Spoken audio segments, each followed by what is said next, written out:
Welcome. My name is Michelle McDonald. I am the librarian and director of the Library and Museum here at the American Philosophical Society. And before we get started, let me begin this evening's program as we do by recognizing where we are. The American Philosophical Society resides in Lenape-Hoking, the past, present, and ongoing homeland of the Lenape people. The APS acknowledges with respect their continued presence and perseverance, and expresses its sincere thanks for the past and ongoing generosity of numerous indigenous communities and individuals who have offered their guidance, their expertise, and opportunities for collaboration. So, before I get started, I'm gonna say this, I'm gonna ask this question at every public event I introduce, and one of these days, everyone's gonna raise their hand, and I'm not gonna know what to do. But how many of you have been to the APS before? Okay, almost all of you. How many of you have not been to the APS before? Okay, excellent. You folks, I'm speaking to you. For the others, it's a refresher. So the American Philosophical Society was founded in 1743 by Benjamin Franklin and many others to be an analog to the Royal Society of London. And one of the things I love, I've given you a brief picture of one of the founding document, the initial charter, is that their optimism at this moment in time. So this again is written in 1743, and it starts with the first drudgery of settling the colonies, which confines the attention of people to mere necessaries, is now pretty well over. Yeah, I know, Benjamin Franklin was a very smart man, but in this particular instance, I think he may have gotten it wrong. Nonetheless, it became a place where people came together, and they chose Philadelphia for a number of reasons, but largely because we were the epicenter, literally geographically the center of the 13 colonies. So this was a place where people, thinkers, scientists, philosophers, economists, chemists, people who were interested in climate, animals, plants, could come together and share their knowledge. And they did. And they continue to do so. The American Philosophical Society, here, oh, this is a fun one. How many of you think that the American Philosophical Society is, and see, this is not fair because people will be like, no, I'm not going to raise my hand. There's a trick answer in there. I know there is. There might be. How many of you think of the American Philosophical Society primarily as an early American archive? Okay. How many of you think of it primarily as a place that studies the history of science? Oh my God, my curator of the history of science is like, that's me, that's me. That's right. How many of you are familiar with our work with Native American and indigenous cultures? Wow, that's impressive. How many of you realize we're a membership organization? Wow, okay, all right, fair enough, right, because you're here. So there are a number of ways in which the APS continues its mission. One is that we do, in fact, have a membership, actually a couple of different kinds. There is the elected membership, people who are elected to the APS because of their academic contributions, about 1,000 of those. Maybe 4/5 of these live in the US and the others are abroad. And then we have meetings. We have 2 annual conferences where we bring these members to Philadelphia. We also have library and museum conferences and public programs like this, which is a monthly event in addition to our lunchtime monthly events, and usually about 3 academic conferences a year. We do have a press. It is the longest running continuously publishing press in North America, the APS Press, and they have recently been relaunched. They're publishing books and have 2 wonderful peer-reviewed journals, and then we have research. And how many people have received a grant or a fellowship from the APS here? Excellent. You can raise your hand high. Look, he's like, I did. No, that's proud of it. That is something that we are very proud of. We have both fellowships that bring you to the APS, and we have fellowships that send people around the world. Collections, very briefly. We have 14. This is going to become a call and response. Again, the more you come to my introductions, the more I'm going to say, how many manuscript pages? And you'll say, right. I'm not going to make you do it tonight. That was my staff, and they're just doing it to humor me. But we do have 14 million manuscript pages. We have over 325,000 books. We have the papers of 7 Nobel laureates, and I believe at least 1 other on promise, multiple digital objects and born digital objects, which is going to be the wave of archives in the future, as well as a wonderful museum. And let me pause and say that how many of you have been to the APS Museum? You didn't realize there was going to be a test tonight. How many of you have been to the APS Museum? Good. On April 11th, our new exhibition is opening.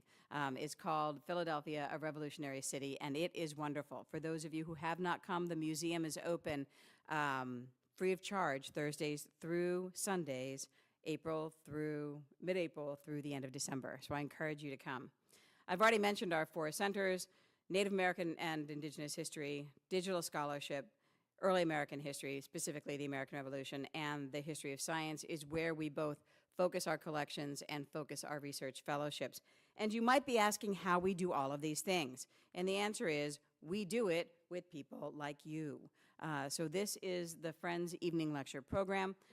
You should have, if you haven't already, picked up a brochure about the Friends program and how you can support this work, as well as at the front table, a wonderful list of programs that will be happening throughout the spring term.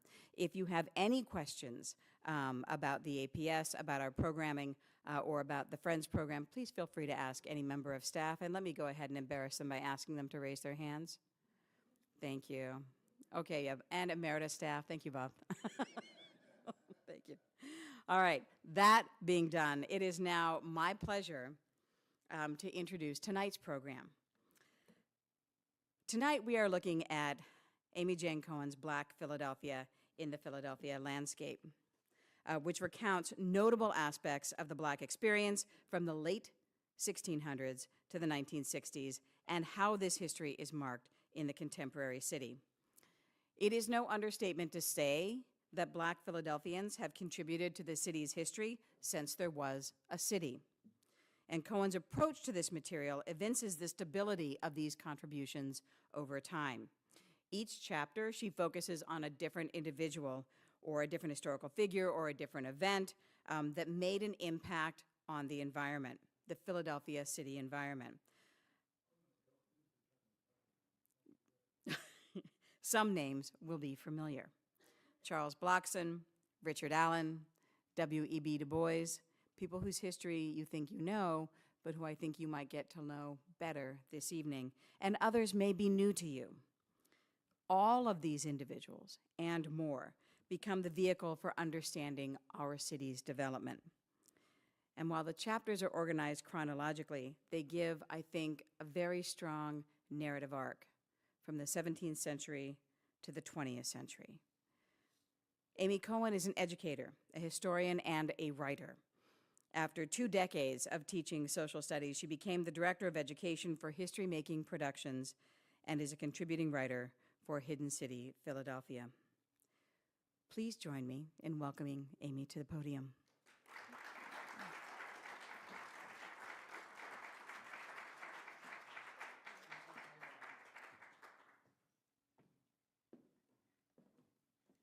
Thank you for that introduction, and good evening. I always start with the elephant in the room. What is a Jewish woman such as myself doing writing a book on Black history? And to answer that question, I have to go back about 20 years. As Michelle said, I was a teacher, a social studies teacher.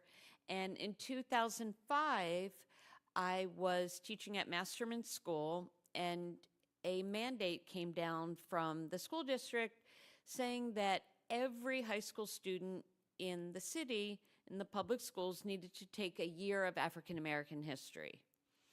And no one in my department had ever taught African American history. There were no African American members of the department, which is pretty common across the city and the country. And I had been teaching briefly an elective about the history of Philadelphia. So you can't learn Philadelphia history without learning at least something about the Black experience in the city. And so with that like little modicum of knowledge, I raised my hand and said, okay, I'll teach the new course. And so right from the start, local history was a focus of the course. And then when I left the classroom in 2013, I went to work for History Making Productions. Some people know it as Sam Katz's documentary company. We made documentaries about the history of Philadelphia, often with African American history content. I was director of education, which meant I developed curriculum to go along with the films, and often I would develop the curriculum centered on whatever the Black story was in the given film. And then after I'd been there for a while, I also had the opportunity to produce some films, Cecil's People and Octavius Catto. So I stayed in this world of local Black history. And I also started writing monthly for Hidden City. You're probably familiar with it, but it's about the built environment of Philadelphia, and many, not all, but many of the stories that I wrote were again about local Black history. So having been in this Black history realm for almost 20 years, one thing that I knew was that there wasn't a single one-volume accessible book that a person could go and purchase and get an overall general sense of the Black experience in Philadelphia. And so, despite not being a Black person, I channeled the words of the late, great Toni Morrison. If there is a book that you want to read, but it hasn't been written yet, then you must write it. And so I did. I approached Temple Press and was given a contract and wrote the book. Now, why did I focus on history in the landscape and not just the history itself? Well, for that, I also have to go back to when I was teaching, because I think that things that are in our landscape are really a conversation between generations, and it makes the connection between past and present. Quick, easy example, in an African American history course, you learn about Thomas Jefferson. Yes, he wrote the Declaration of Independence, but you also learn he was an enslaver on a massive scale. You learn that he wrote scathing, horrendous things about Black people as a race in Notes on the State of Virginia. And you learn, of course, that he had several children by the enslaved and 30 years his junior, Sally Hemings. So he doesn't come out looking like quite the founding father on a pedestal. And so then I would show my students a picture like this, the Jefferson Memorial. Prominent place on the National Mall. Should anything be changed? Should anything be qualified? Should there be some kind of signposting? Just throw it out there to the students, and their opinions would range from don't touch it, it's a sacred national monument, to throw the whole thing in the Potomac. And I often use these examples, so that was why I chose that as the lens through which to tell the Black history story in Philadelphia. Like Michelle, I'm going to ask you a bunch of questions. And the first is, which individual historic figures are most frequently represented in American monuments? And just some names that come to mind.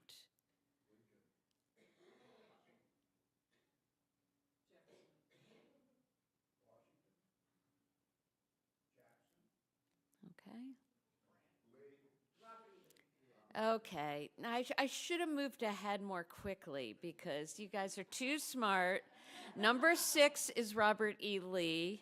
I'm going to give you the top 6. Grant is not in the top 6, so just think about that for a moment. Would any other country have this situation? I think not. Number 5, even you smarties didn't get, but no one ever does, St. Francis of Assisi.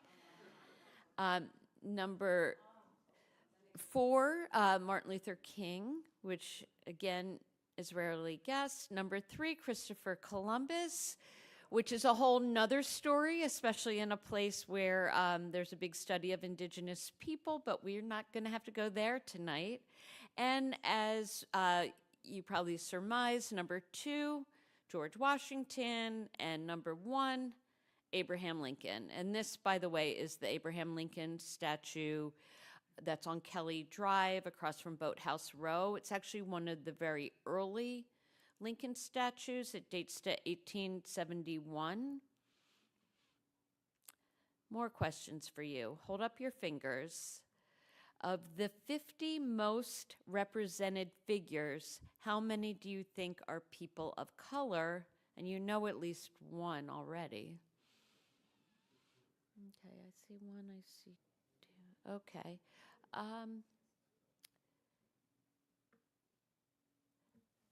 The gentleman in the back, there are 5, and I will reveal who they are. How many are female?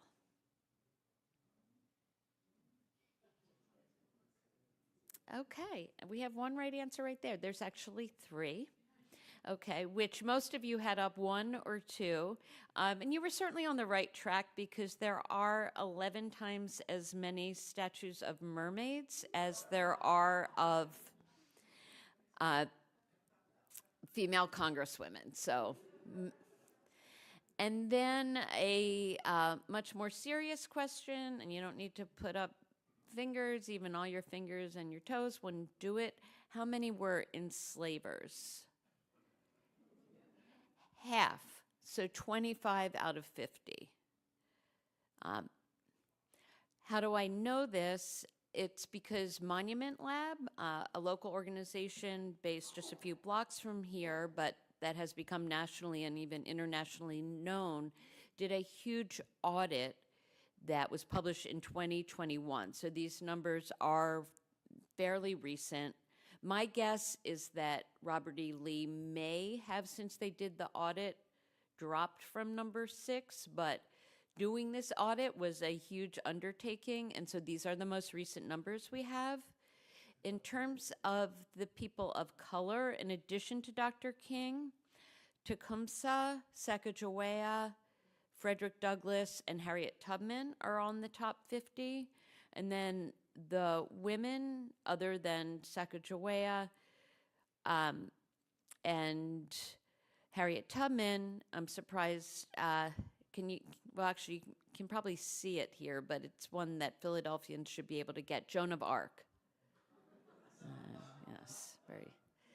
So once this big audit was done with a huge grant from the Ford Foundation, the Monument Lab came up with 4 main conclusions.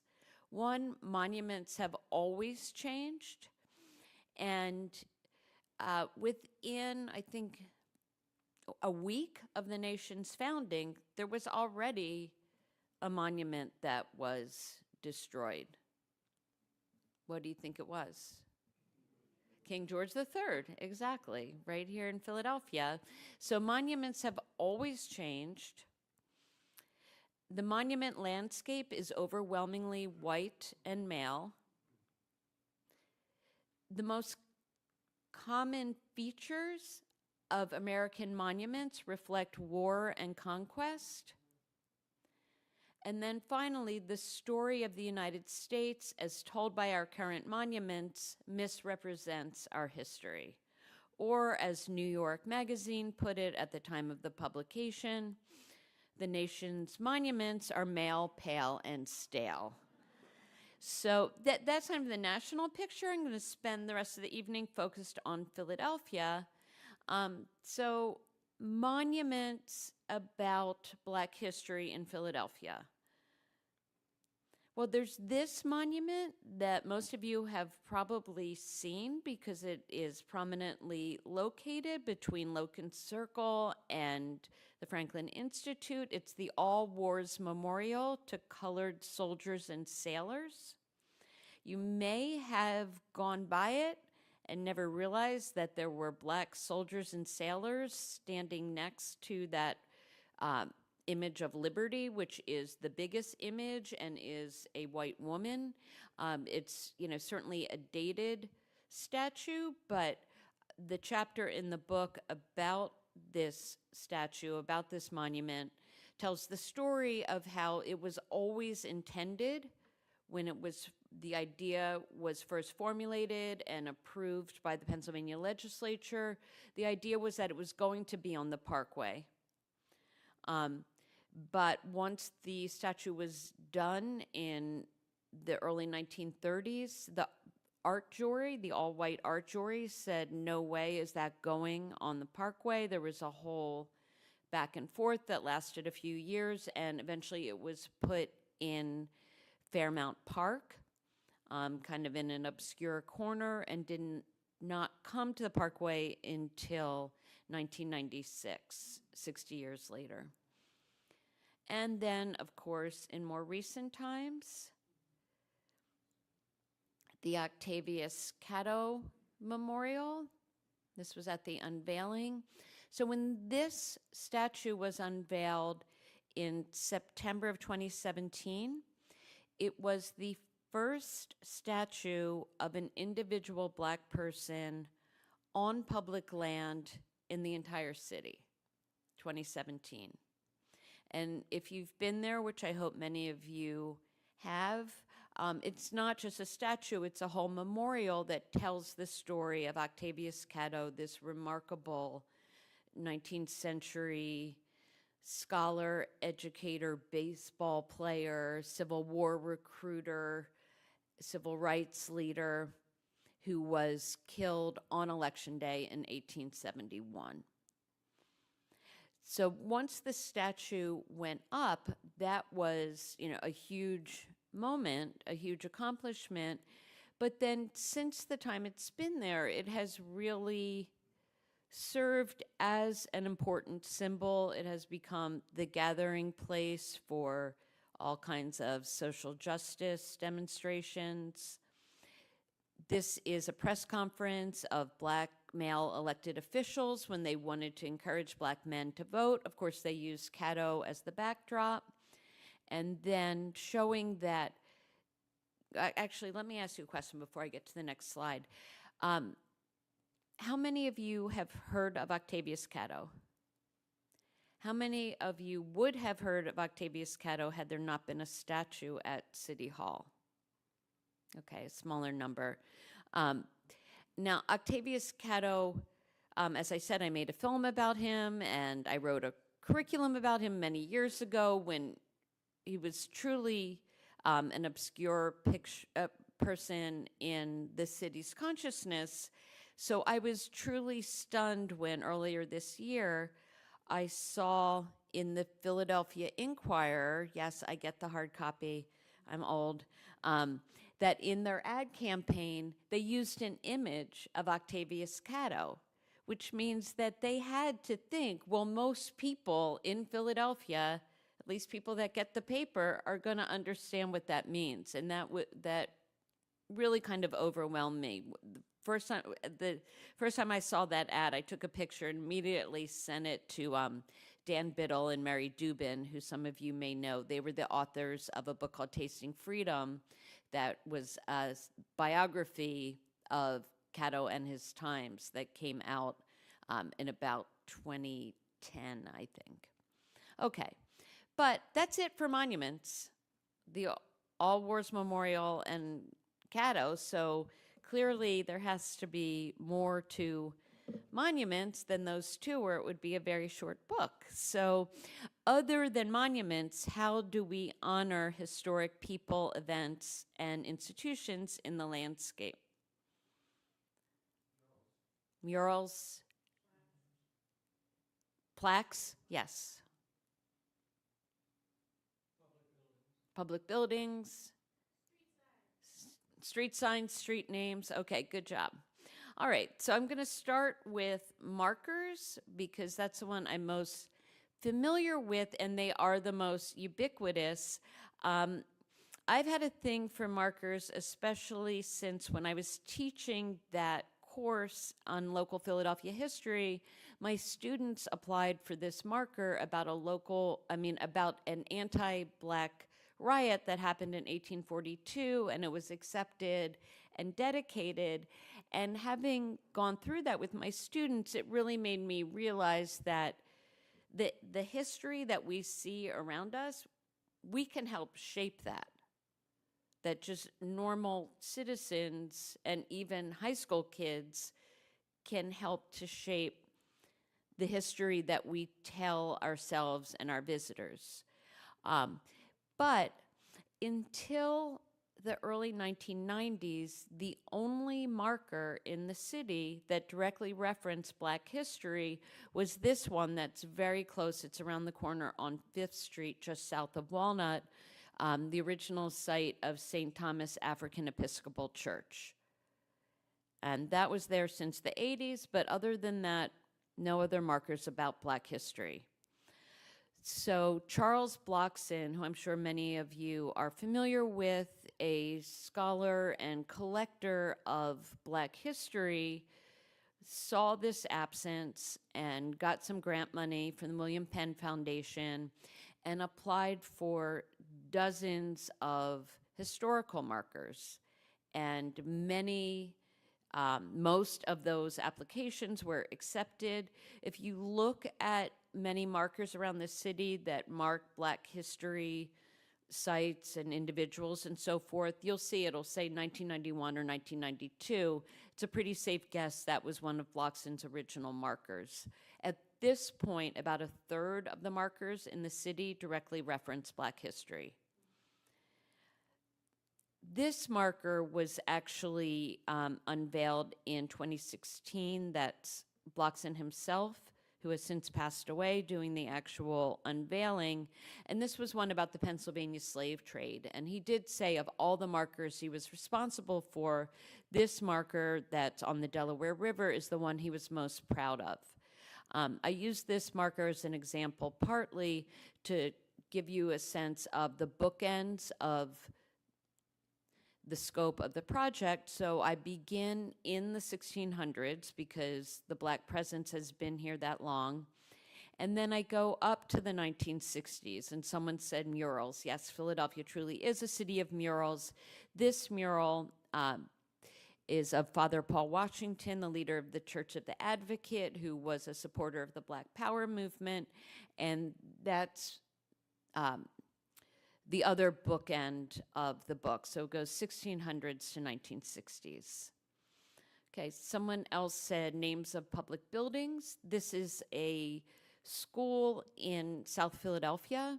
It was called the Andrew Jackson School, and it's a very diverse school. And the school community kind of realized, well, maybe we don't want to be named for someone responsible for the displacement and slaughter of huge numbers of Native Americans, someone who was an enslaver, and so they went through a process and came up with the name Fanny Jackson Coppin. Coppin was, like Octavius Catto, a teacher and administrator at the Institute for Colored Youth. Street names is something else that someone mentioned. There's lots of these little honorary street names. This one, Richard Allen Lane, is very close to my home and therefore close to my heart. I did ask the streets department if they had a list of these honorary street names, because I was curious to see how many of them were for African Americans. Needless to say, they don't keep a list. But there are quite a few of these.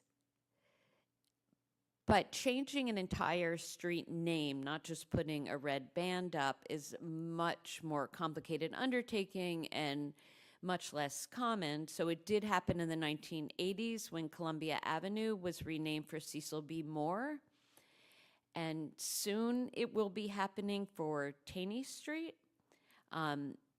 Taney Street, as you may know, is named for Roger B. Tawney, the Supreme Court justice who wrote the Dred Scott decision, saying that no black person could ever be a citizen of the United States.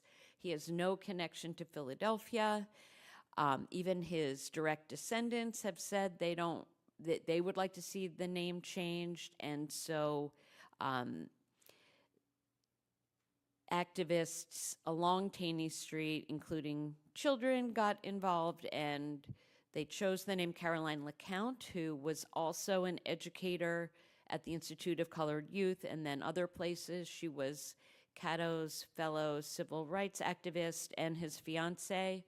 And finally, after many delays, City Council has approved this, so hopefully sometime in this calendar year, we'll have another major name change. And then, of course, historic sites like the Marian Anderson Historic Site, which was badly damaged by water several years ago, but it is reopening next month. And if you haven't been to that historic house museum, they need your support, and it's in South Philadelphia. So Monument Lab defines a monument as a statement of power and presence in public. So even though Philadelphia has a dearth of actual statues of black people, we certainly have many markers of black history that fit this definition. So I'm going to go through one example of a memorial that I talk about in my book. But in general, these are the ways that our landscape changes. Is that first we have to understand that, of course, history is not the past. It's an ongoing process of interpreting the past. The past does not change, but our understanding of it does, which is kind of saying the same thing in different words, but I think it's such an important point that I'm making it twice. Historical interpretations often reveal more about the times in which they are written than they do about past events. And then finally, as our historical interpretations evolve, our monuments reflect new understanding. Now, that's not automatic. As historical interpretations change, the monuments don't kind of magically change to go with it. It takes time, it takes political will, it takes organization, but eventually it happens. And in Philadelphia in the 21st century, it has happened a lot. And I'm going to, in a moment, read some excerpts from a chapter in my book that I think really shows how this process works and how it has worked in the 21st century. Because if you looked at the historical landscape in the year 2000 and compared it to our historical landscape today in Philadelphia, you would see a dramatic difference. So the example I'm going to read about is the President's House Memorial, just a few blocks from here.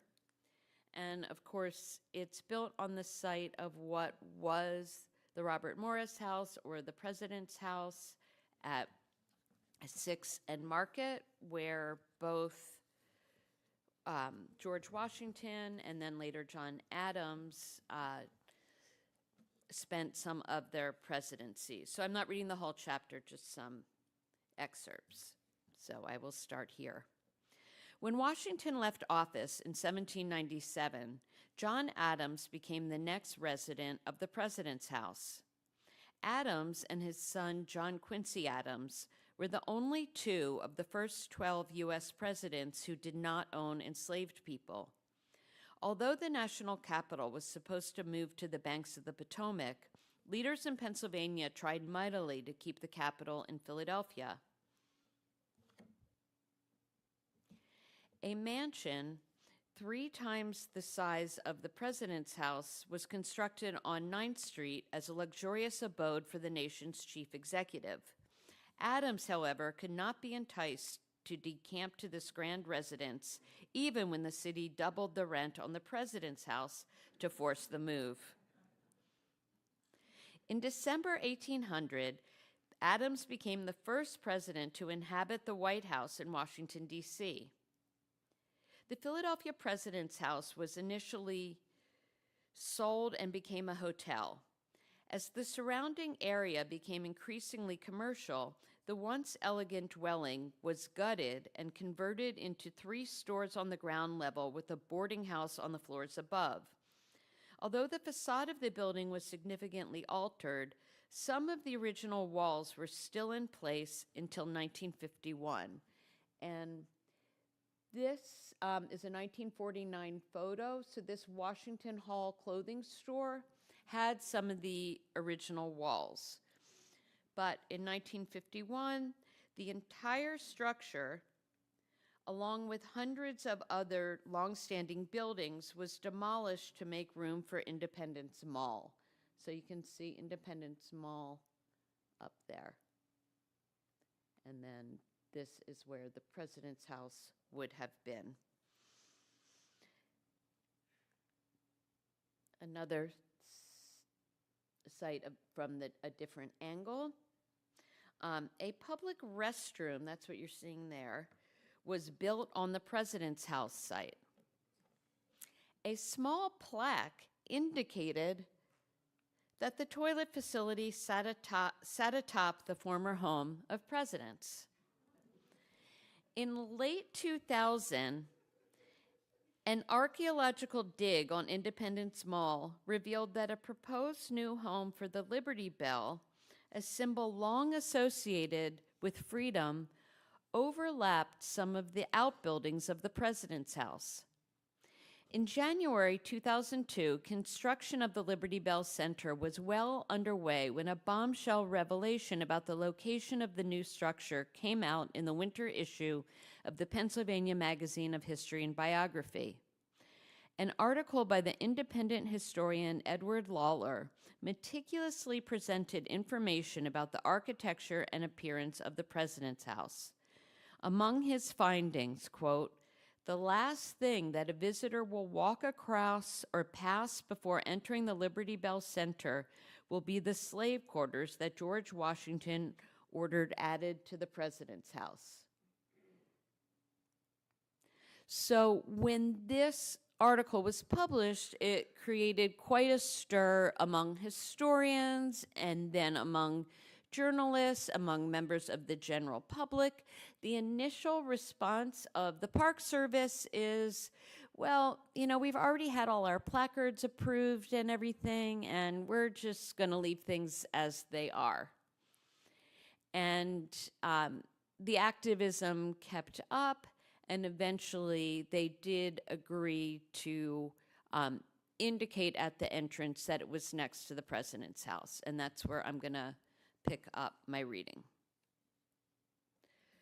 Once agreement between historians and the Independence National Historical Park leaders was reached regarding the Liberty Bell Center, attention turned to the president's house site. Grassroots activism by Black Philadelphians was central to this next phase. On July 3rd, 2002, hundreds of African Americans gathered at the Liberty Bell Center to demand a monument to Washington's slaves. The Avenging the Ancestors Coalition, led by the attorney Michael Cord, who you see there, organized a petition drive and a letter writing campaign with this same objective. And then eventually they get some money, they get more historian support, and Chaka Fattah, a Black member of the U.S. Congress, spearheaded legislation to appropriate funds for the National Park Service to develop a plan to commemorate the president's house and its enslaved residents. Then I have a few paragraphs about the process of designing that and getting community feedback and so forth. And then finally, on a bitter cold December morning in 2010, the President's House, Freedom and Slavery in the Making of a New Nation, was dedicated. Emmanuel Kelly's innovative open-air monument broadly represents the structure and dimensions of the President's House.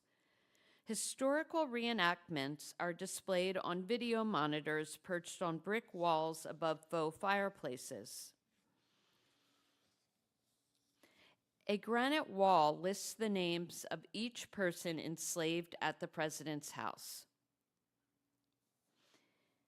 And initially, the reception of the monument by critics was not too friendly. I'll just read a few of those.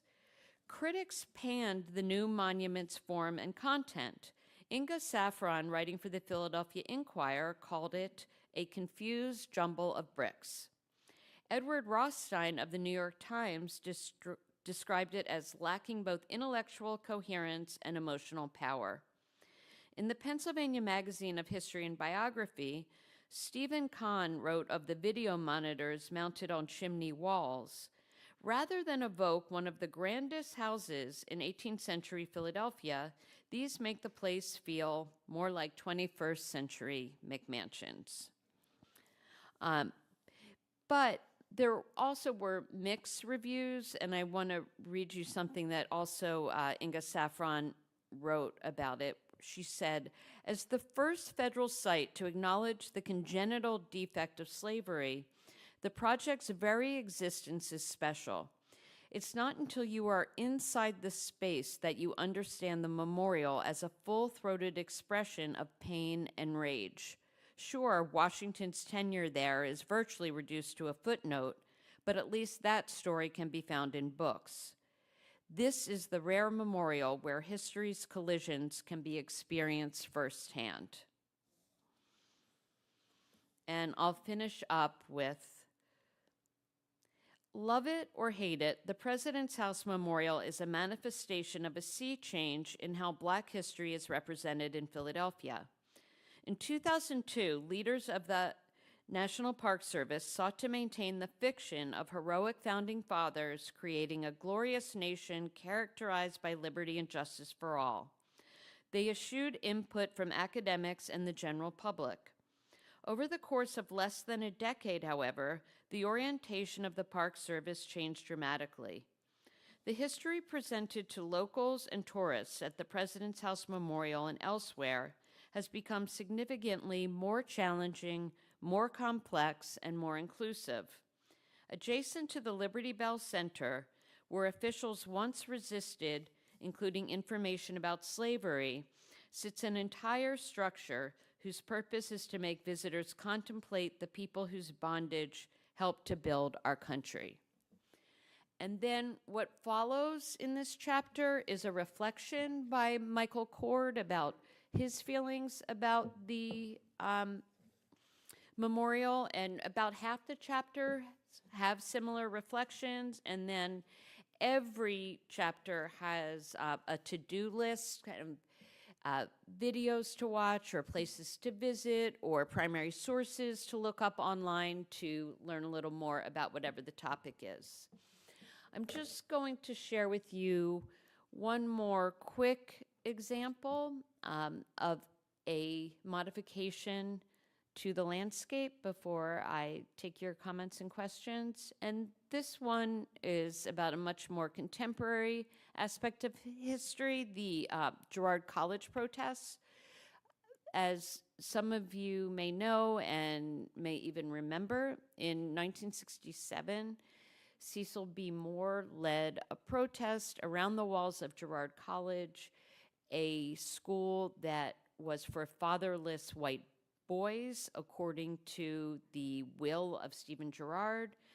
There were court cases about it because in order to desegregate this school in the wake of Brown v. Board, Girard's will would have to be violated. And Cecil B. Moore, the leader of the Philadelphia branch of the NAACP, organized mostly young people in the Girard College neighborhood, what at that point was an almost entirely Black neighborhood. And for 7 months and 17 days, they marched around the walls of the college, and eventually that helped to put pressure on the school to desegregate. Now, those young people in the 1960s are now 70-somethings, many of them still around, and this mural that actually I used on the cover of my book is a dedication to those people, some of whom you can see here. And this photo was from the mural dedication in, I believe, 2021. And you can see there that the mural dedication took place, on North College Avenue. Let me just go back for a second. So North College Avenue. But if you go there now,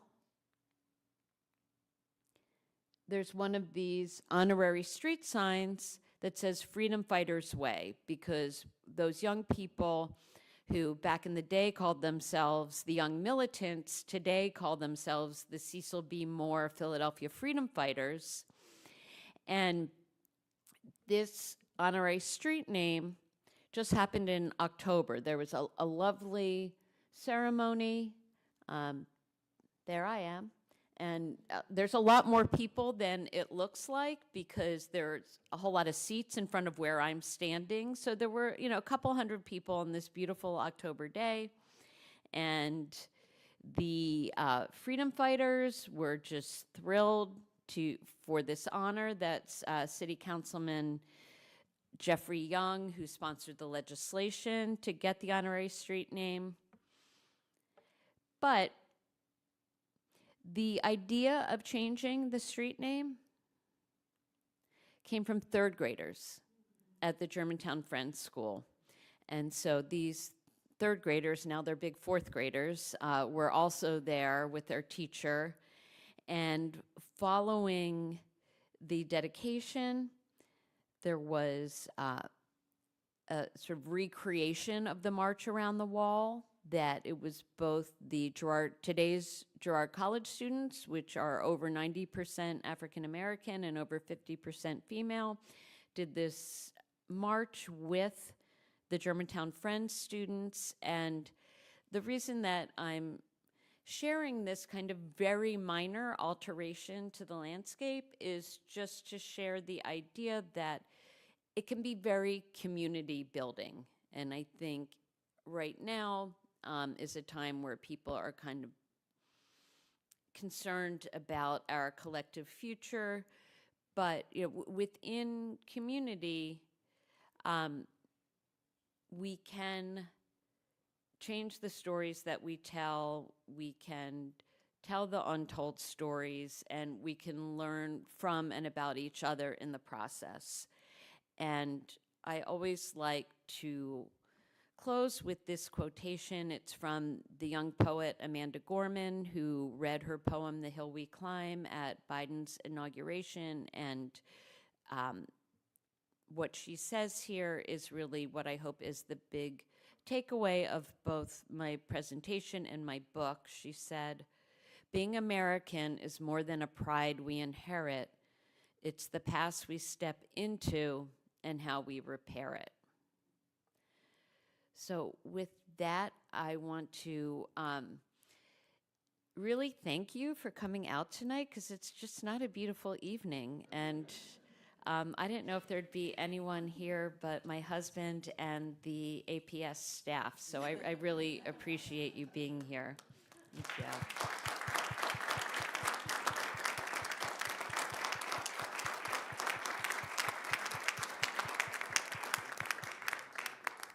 And just before I take questions, those are ways to contact me. I really love doing presentations, so if you're part of or know of other organizations, churches, libraries, even book groups, I'm always happy to talk to folks about the book, so thank you.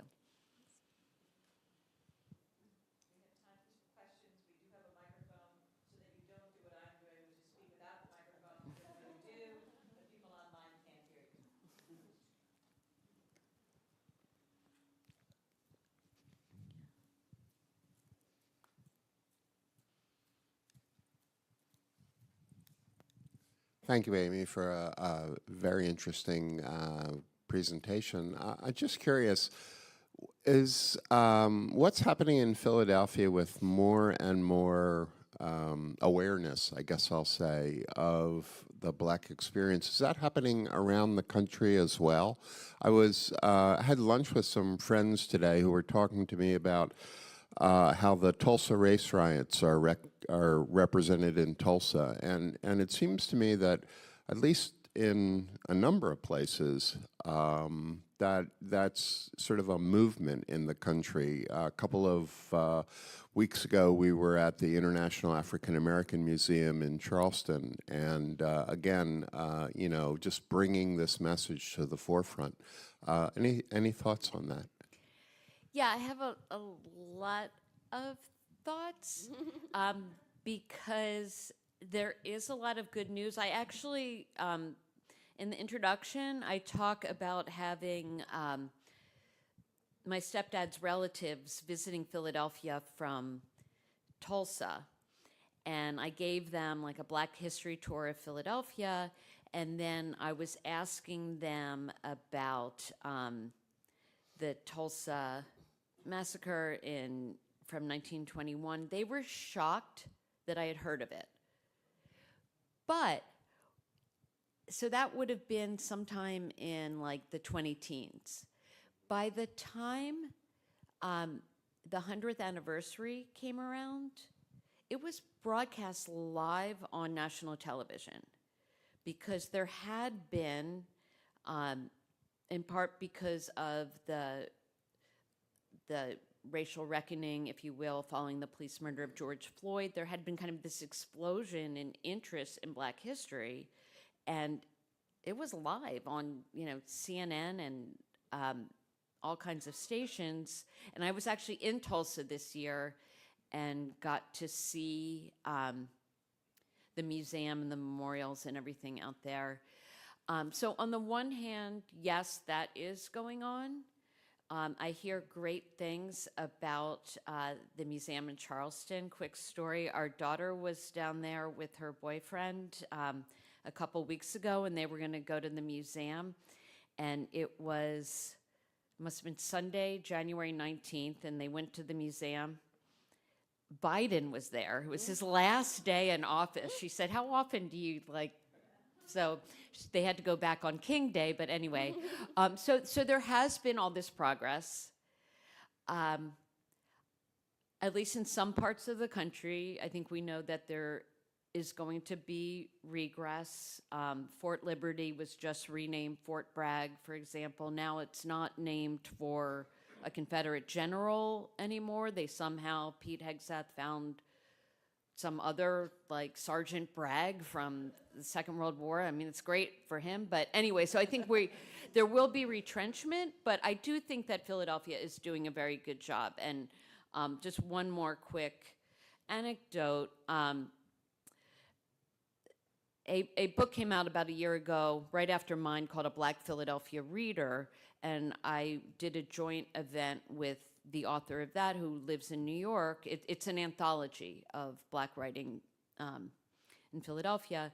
Anyway, he was saying that he was walking around in Harlem, and a plaque caught his eye, and he realized the plaque was indicating that the building had been like the national headquarters for Marcus Garvey's United Negro Improvement Association. And he said he could have easily missed it.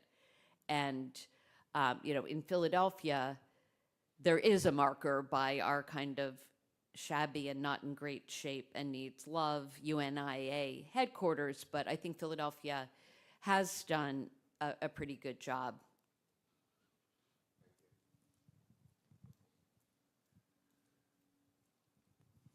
I want to mention one other positive event most recently, and that was the gift from two APS members, Leslie Ann Miller and Rich Worley, to rename the Verizon Hall.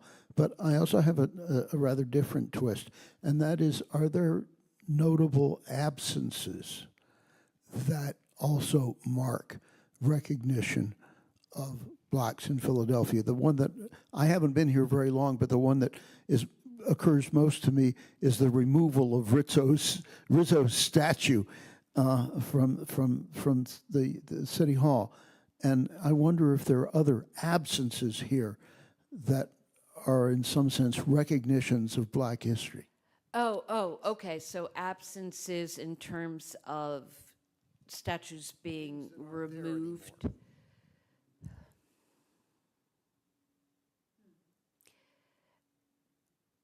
Not Not off the top of my head. I mean, there was the big controversy around Columbus. I, unless someone in the audience can, I can't think of others. I mean, there was a Rizzo mural that I believe was painted over. But, you know, there's also a Harriet Tubman mural that was painted over. That's one issue with murals, is they tend to be more ephemeral than these other forms, especially in a place like Philly that's developing so quickly. I thought what you were asking was absence of Black history, and I think there's always a subjectivity to who gets recognized. So Caddo, the reason he is recognized in the way that he is that Jim Kenney, when he was a councilman, read about the assassination of Octavius Caddo, and it was done by a man named Fran Kelly, who, like Jim Kenney, was an Irish American, and he thought to himself, why did I never hear of this? You know, we never learned about this when I was at St. Joe's Prep. And so he became very interested in Caddo, and then Dan Biddle and Mary Dubin wrote this book, and so there was kind of this groundswell of interest around Caddo, and then, of course, Jim Kenney becomes Mayor Kenney. One could argue that William Still, the father of the Underground Railroad, was maybe more worthy of a statue. So there's definitely a subjectivity in terms of who's represented and who isn't, but other than the removal of the Rizzo statue, I can't think of any other selective editing. So just relative to William Still, doesn't have to be an either or. We can have both. Probably should have both. Yes. I do have a question, though. So before I came to the APS, I was a university instructor, and before that I worked in museum studies and in museum education.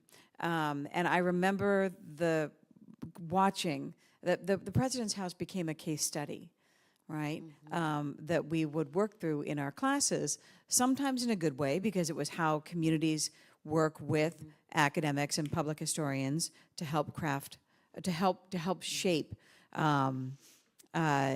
the idea behind a site. But sometimes as a warning, because it is, I mean, honestly, I felt at one point I could have taken the committee, the historians on the committee of the President's House, and pointed to each object in the exhibition that they probably fought for. And so as a result, it comes together as a series of stories rather than, I mean, I have to agree, I agree with Inga Saffron, rather than an integrated narrative that flows from subject to subject. So now I've just tipped my hand, and that's not a question. What do you think of it?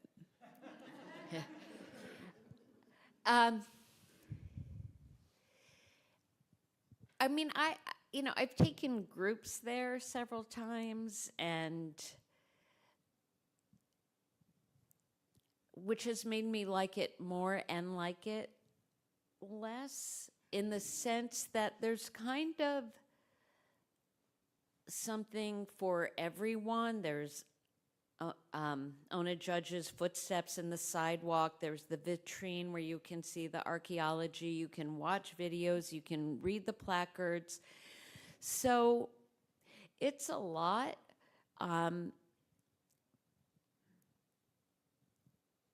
But I think it is a reflection of a more open process where we're not kind of telling a single story, a single narrative. So there's definitely like a hodgepodgey feel to it, but that also kind of makes it more interesting.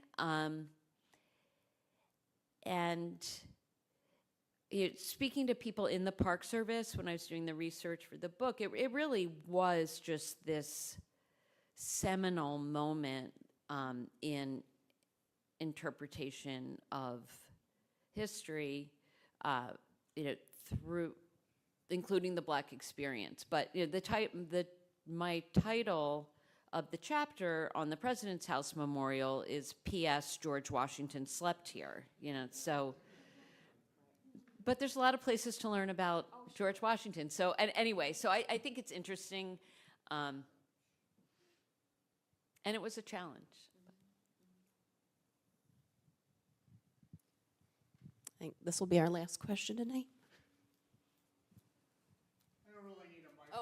It's so people online can hear you. I think it's for the folks online. Hi, folks online. The Philadelphia African American Museum is moving, and I was just wondering if you had information or details about that. I knew that was proposed. I did not know it was signed, sealed, and delivered. So clearly I don't. I know there was talk of moving it to the court building on the Parkway. But in terms of a timeline or the funding, I don't know. It's kind of an anticlimactic question to end on, but this has really been fun. And So rather than ending on an anticlimactic question, we will end on thanking Amy once again for joining us.